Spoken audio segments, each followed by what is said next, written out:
নমস্কাৰ, মাইনা DB কুকিঙলৈ আপোনালোকক সকলোকে স্বাগতম। আজি অন্য এটা ৰেচিপি লৈ আহিছোঁ। আজি মই লৈ আহিছোঁ চিকেন লিভাৰ কাৰী। ৰেচিপিটোত কি লৈছোঁ চাওঁ আহক। চিকেনৰ লিভাৰ লৈছোঁ আধা কেজি, অলপ আদা ধুনীয়াকৈ পিচি লৈছোঁ, এটা বিলাহী প্ৰেছ কৰি লৈছোঁ, ইয়াত ধনিয়া আৰু জিৰা একেলগে পিচি লৈছোঁ আৰু নহৰু এনেকৈ পিচি লৈছোঁ আৰু দুটা ডাঙৰ ডাঙৰ পিঁয়াজ কাটি লৈছোঁ, তিনিটা সৰু সৰু আলু কাটি লৈছোঁ, অকণমান জালুক পিচি লৈছোঁ, দুটা শুকান জলকীয়া লৈছোঁ, এখিলা তেজপাত আৰু কেইটামান গোটা জিৰা, নিমখ আৰু হালধি আৰু এটা ৰেড চিলি পাউডাৰ পেকেট লৈছোঁ। আমি প্ৰথমতে তেল দি ল'ম।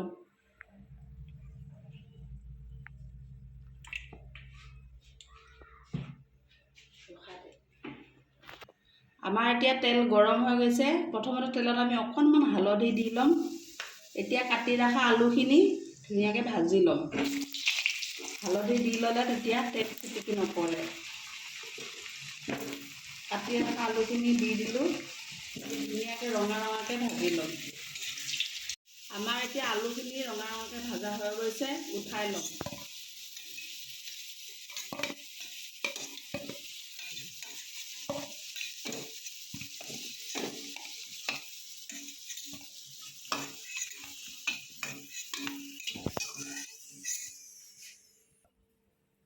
আমি এতিয়া একেখিনি তেলতে শুকান জলকীয়া দুটা আৰু তেজপাত খিলা দি দিলোঁ, জিৰাকেইটা দিছোঁ, গোটা জিৰাকেইটা,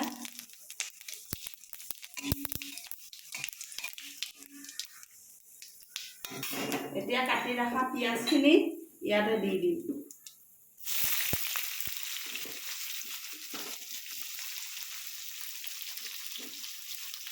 পিঁয়াজখিনি দি অলপ সময় ভাজিম, অলপ ৰঙচুৱা হোৱাকৈ ভাজিম। এতিয়া আমি পিচি ৰখা মছলাখিনি একে একে গোটেইখিনি দি দিম। প্ৰথমতে জিৰা পিচাখিনি দিছোঁ, তাৰপিছত আদা পিচাখিনি দিছোঁ, পিছত জিৰা আৰু ধনিয়া একেলগে পিচি থৈ দিছিলোঁ সেইখিনি দিছোঁ আৰু বিলাহী পেষ্টখিনি দি দিছোঁ আৰু জালুকৰ গুড়াখিনি দি দিছোঁ। এতিয়া আমি জুইটো কমাই অলপ সময় এনেকৈ ভাজি থাকিম।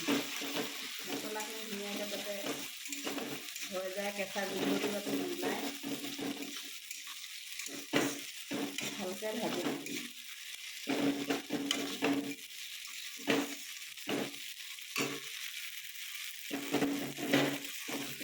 আমি নিমখ হালধি দিম ইয়াতে। নিমখ দিলোঁ, নিমখ সোৱাদ হিচাপে দিব, আপোনালোকৰ কিমান সোৱাদ সুবিধা হিচাপত দিব। হালধি দিলোঁ আৰু ৰেড চিলি অকণমান দি দিলোঁ।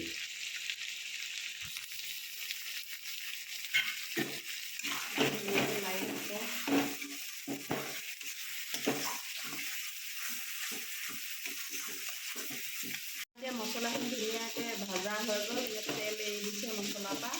এতিয়া আমি তাতে চিকেন লিভাৰখিনি দি দিম।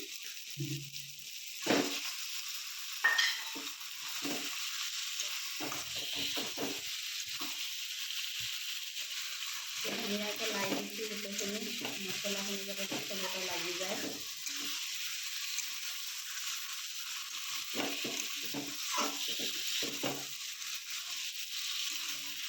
এতিয়া আমি ইয়াতে ভাজি ৰখা আলুখিনি দি দিম। অলপ সময় এনেকৈ লৰাই ধুনীয়াকৈ অলপ সময় লৰাই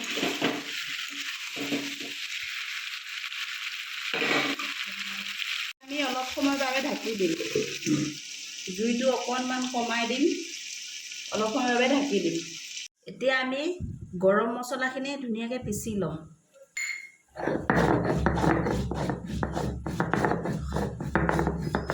আমি এবাৰ ঢাকনিখন গুচাই চাম।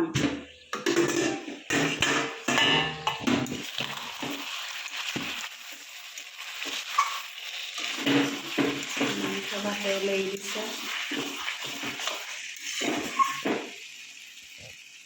আমাৰ আলু সিজি গৈছে। এতিয়া আমি ইয়াতে অলপ পানী ঢালি দিম, যিহেতু কাৰী বনাম অকণমান পানী ঢালি দিম।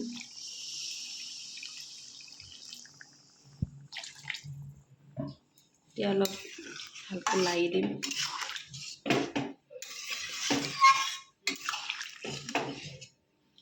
এতিয়া আকৌ অকণমান সময়ৰ কাৰণে ঢাকি দিম।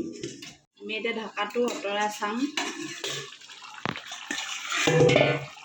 আমাৰ মাংস ৰেডি হৈ গৈছে মাংস। এতিয়া আমি ইয়াতে অলপ কাটি ৰখা ধনিয়া দিম।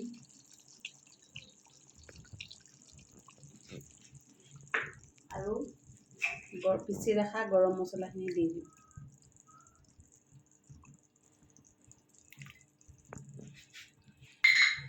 মাংস ৰেডি। গৰম মছলা দিয়াৰ পিছত এনেকৈ অলপ লাৰি দিম। আমাৰ চিকেন লিভাৰ কাৰী ৰেডি।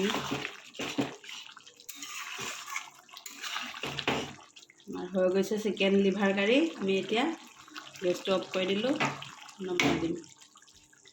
আমাৰ চিকেন লিভাৰ কাৰী ৰেডি হৈ গৈছে। এনেকৈ আপোনালোকে বনাই খাব, ভাল লাগিব। আৰু যদি ভিডিঅ'টো ভাল লাগে, লাইক, শ্বেয়াৰ, কমেণ্ট আৰু ছাবস্ক্ৰাইব কৰি দিব নাপাহৰিব। ধন্যবাদ।